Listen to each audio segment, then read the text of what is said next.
means she has some talent.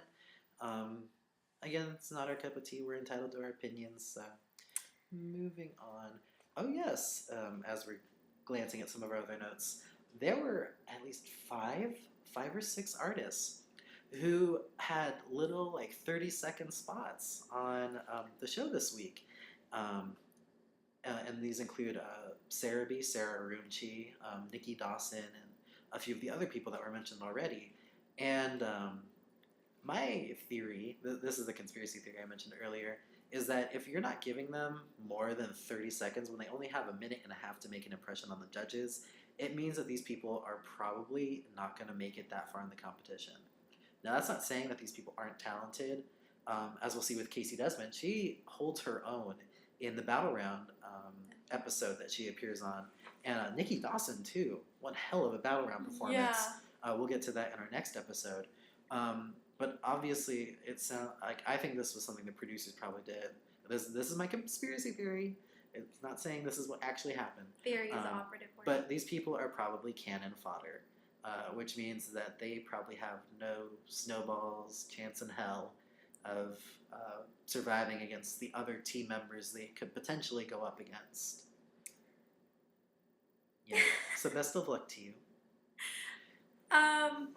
Let's see who else. Oh, want to talk about our country folk this time? Yeah. Okay. We'll go country. Yeah. So the first country artist and the first one that popped up for this episode was Ms. Cherie Oakley, who took a chance by singing Miranda Lambert's "Gunpowder and Lead."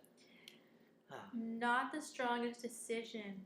No. We feel if you're going to audition for this, with the intention of getting on Team Blake, do not sing a Blake Shelton song. Or a Miranda Lambert song. Please don't. No. Because it's as Blake said, he's expecting his wife to be there, and she's not there. And that's just going to be severely depressing. Yeah. To expect the person you love to be there. And Blake Shelton. Blake Shelton is Blake Shelton, people. You can't top him.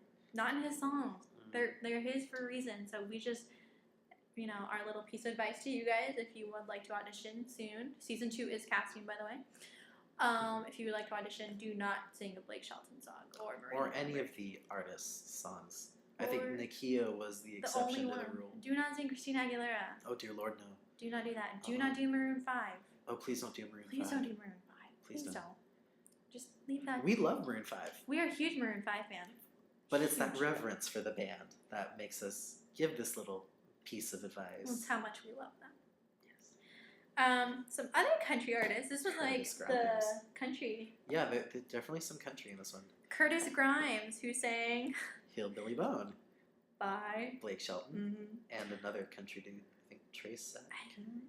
We're not quite sure. Sorry, on that. we very don't listen sorry, to a lot but we of country. do know it is the Blake Shelton song, Hillbilly Bone. Curtis Grimes, boy, good old country boy, who gave up baseball for a girl, and then the engagement didn't work out. We're so sorry, because you're really cute. Just saying. But Curtis Grimes has a really, really nice voice. Yeah, definitely. I was pleasantly surprised with his audition. Blake wasn't partial to the lack of cockiness in the audition, but I thought that was actually kind of okay. He has a definitely radio-ready voice, and of the two country people who've made it into the Battle Round segment of the show, I prefer Curtis over Patrick Thomas from the first episode, Any Old Day. And then there were some other interesting There are a couple other people. We have Emily Valentine, who took on Pink Sober. It was okay. It was definitely flat. But she tried, and it was good. She ended up on Team CeeLo. She definitely gave it. She has her all, and she has that kind of punk, this is what I'm meant to do. I'm going to do it whether you tell me it's good or not type of attitude. Yeah. So it definitely worked there. So but as kudos to Emily. Yay, Emily. Yes. A couple other people. Devin Barley, yes, who sang I'm Yours. By Jason Mraz. The med student turned singer. Ended up on Team Adam. Yes.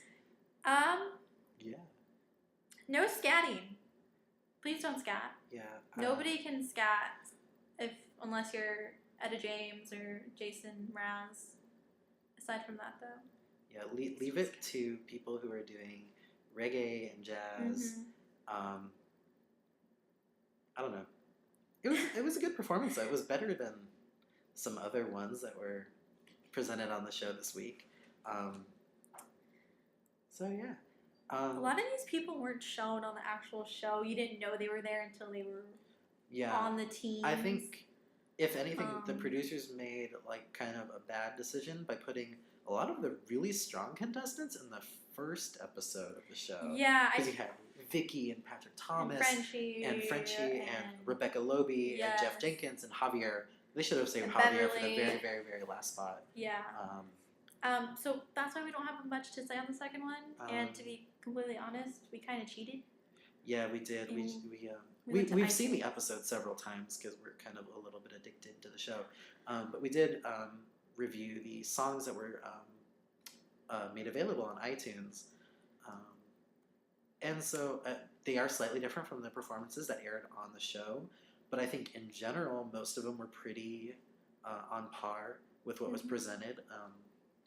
So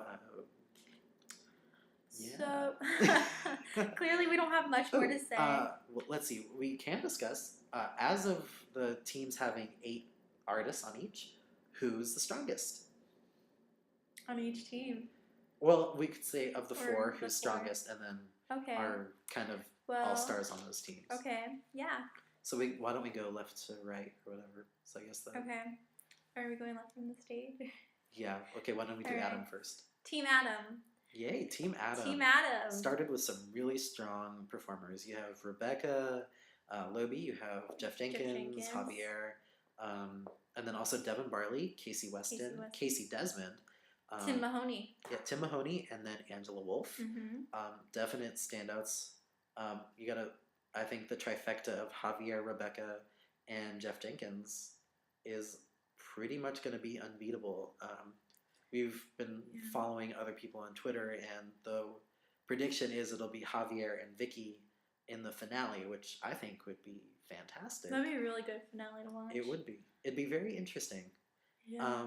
So Team Adam, definitely very strong. Team Adam's really strong. They're going into this with probably the best of the best that they could offer to the judges. Of what was offered with the blind auditions, Team Adam probably came out one of the strongest. Adam was very selective with who he decided he wanted. And I think almost an hour for him to turn around his chair for the first time. And that first one was Jeff Jenkins. Of all people. So kudos to Team Adam for being super strong. CeeLo. Team CeeLo has some definite standouts. You have Vicky Martinez and Nikia. Nikki Dawson was really good. From her little preview. Ty Austin. Yeah, Ty Austin. You have the Thompson sisters. Kelsey